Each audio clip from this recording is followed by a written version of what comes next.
Hello, have you ever been scared of a cheesecake?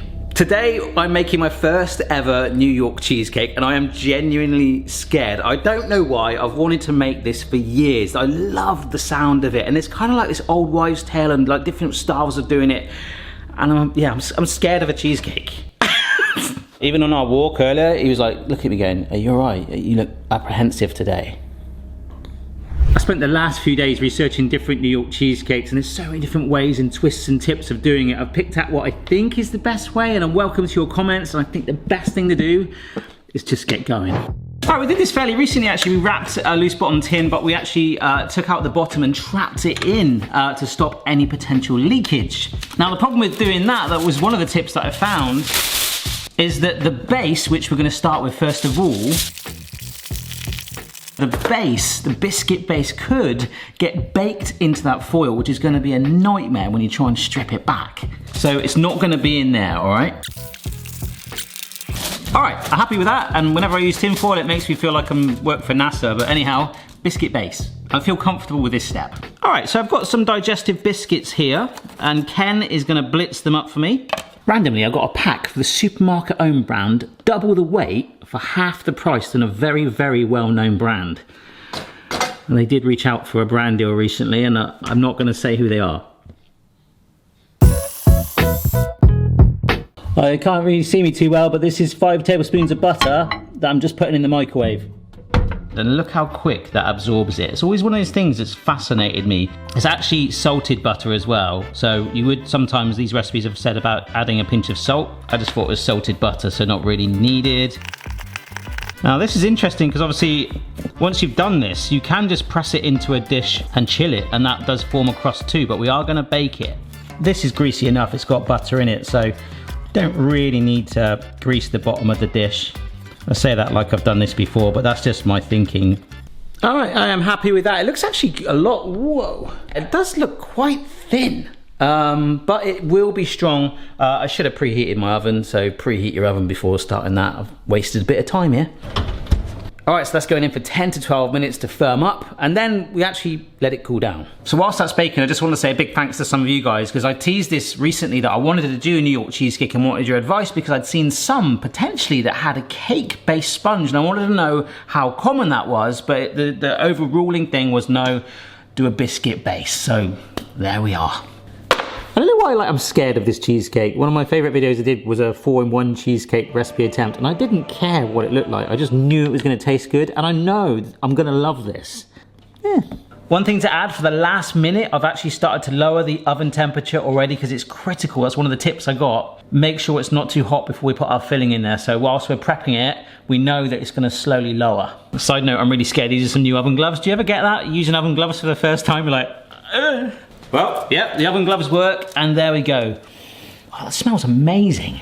Slightly darker in color, and dropping the temperature of the oven. So a standard cheesecake normally uses cream or sour cream. There's loads of different versions. Of course, you've got the no-bake versions too.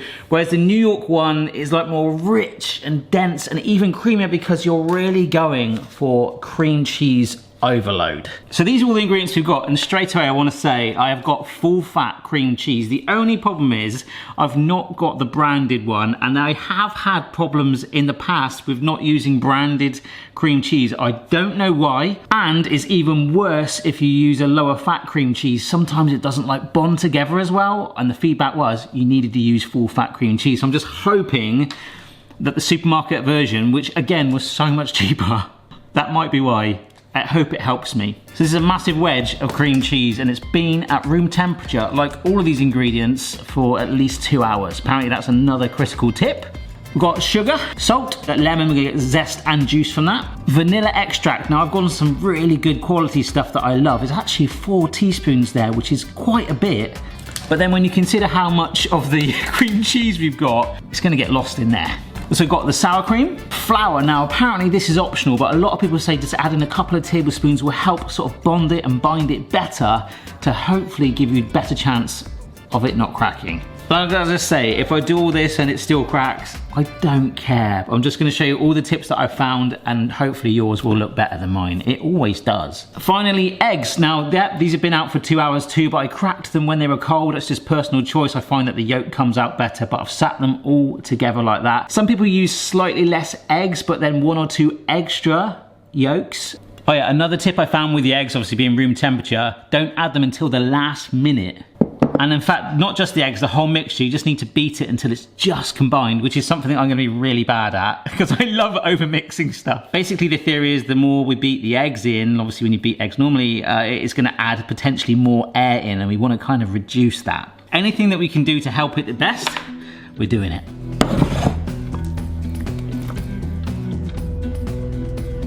Dun dun dun dun dun dun dun. So even that was about 20 seconds, and I'm just making sure with a spatula, and of course trying to get my hand as messy as I can, that the flour and sugar is not resting at the bottom here. Now that looks pretty good. All right, so now we can add in the salt, our vanilla. Oh wow. I can really tell the difference when you buy a good quality vanilla extract. I've learned that from a cheap versus steep video. Oh my gosh, that smells amazing. All right, so now the lemon zest, and then we're gonna take the juice of probably half the lemon. It's really interesting, some of the recipes were like, no, add the eggs first, but I actually really agree with that theory of adding them last. I'm gonna add them in batches. Just a little bit like that, so it's not fully there. Ooh. It probably is a bit overkill, but I'm just gonna do a couple of courtesy whisks. I am happy with that. I am really happy. I mean, it looks super smooth. Okay. All right, so our base is actually nice and firm now. So we're gonna grease it. But again, doing this actually should help with the cracking, because as it cools, it's going to like contract. So by having like greased sides, it will stop it potentially clinging to that and pull inwards a little bit, rather than being like an old Stretch Armstrong. I always wanted a Stretch Armstrong as a kid. Oh my gosh. That looks beautiful in colour. Ooh, my oven's ready. Kettle's boiling, so that we can pour it in the tray. We'll get that pan in first, because obviously we don't want to be putting the pan in with hot boiling water. That is exactly what I would do. So this is effectively a water bath.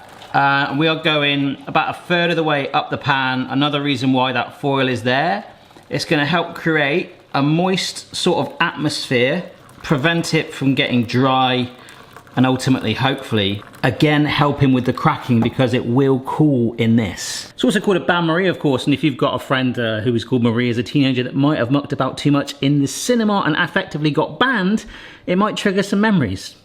That's all I've got to say about that. The oven is 20 degrees less than before. The other tip was to put it on the middle shelf. All we can do is try.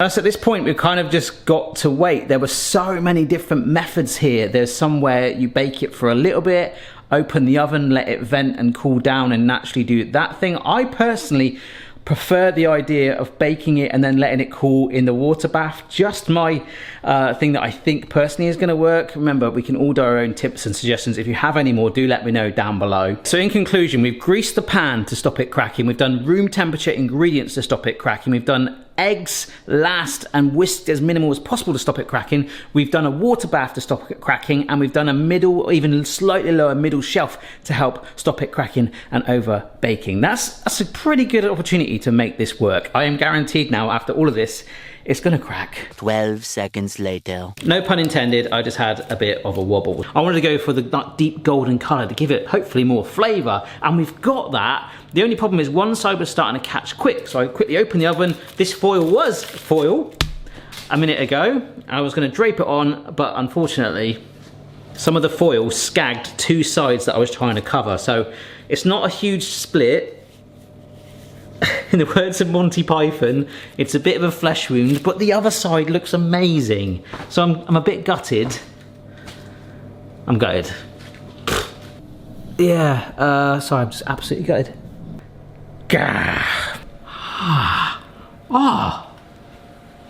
Unfortunately, I've just put Slash from Guns N' Roses in it. hey ho, it's fine. All right, one final tip. Obviously we greased the side of this pan and it's working really well, but if you want to just loosen it with a knife as it cools to stop it contracting and sticking to the pan, a little bit like Spider-Man with Tobey Maguire, where he's like holding back a train with a web or something, that's what the cheesecake could try and do. And to be fair, the oil has done its job, but it's just a bit of a peace of mind thing. We'll let this cool to room temperature and I'll see you in a bit.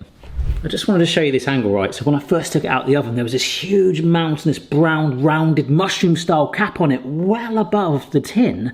But now after like 10 minutes, it's sunk, not sunk in a bad way, but it's gone well below. And as a result, some of those slashes have actually filled in a little bit, it's starting to hide them. I am taking that as a small win. I need it right now. Yeah, look at it, it's closing up. All right, so now the bad news, taking the foil off, it's now at room temperature, which took quite a while.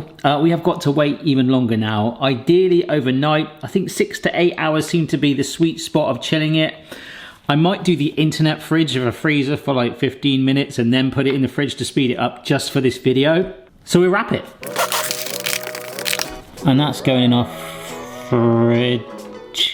It's really funny, whenever I say that, the internet fridge, and I say about the freezer, everyone else is like, yeah, I'm going to do that too. I don't care, I'm in a hurry. So it's completely up to you. For authenticity, do chill it. Right. Huh? Oh, look at that. So the suggestion seems to be to come in at one side and just get under the crust to create an opening. All I want to do is get it to there. Please don't fail.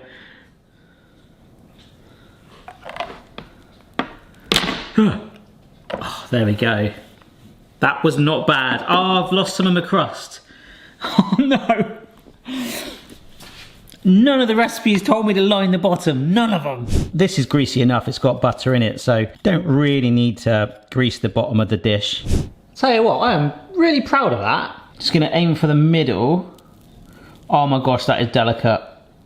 Oh! Oh, you beautiful thing. Look at that.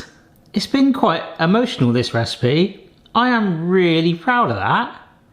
Awesome. Yeah, baby. Yeah, I got most of the base off of that, but I'm going to add that to my notes as my Barry tip. I think a little bit of bacon parchment just with a lip hanging out, boom, straight off there. Oh, that is creamy and dense. Mmm. Wow. That has got a surprisingly crazy amount of flavour. And it is creamy and it just melts in the mouth, it dissolves. The kind of like chilled freshness element just kind of is, oh, it kind of adds to it. I don't think I would have wanted it whilst it was still warm, as tempting and as much I've had to wait as possible. But it's kind of like creamy and fluffy at the same time. I've never had one before. I knew that day would come. I feel like I've given it as much help as I can with the tips that I researched, and no doubt you guys have got some too. But that is phenomenal. I genuinely want to try one in America now for comparison. Although we put in all of that cream cheese, all of that sugar, all the eggs, it should be like quite filling. And it might be after a few more bites, but it's very addictive. It kind of still feels light in a way, which is extremely worrying. So I'm going to stop right there. If you try this recipe, remember I have my own notes to it in my own barification. Do send me a photo on your social media platform of choice. I love to see it, and of course they always look way better than mine, but take on board the tips that I've suggested, give it a go, and I'll see you later. Ciao. Folks, this is completely genuine. Mrs. B is not a fan. This is her first ever baked cheesecake, let alone a New York one. I'm hungry though. She's like, it tastes like that eggy thing the other day. Remember that magic cake that I did? Baked cheesecakes just don't seem right. It should be like... If you only knew the pain that this put me through.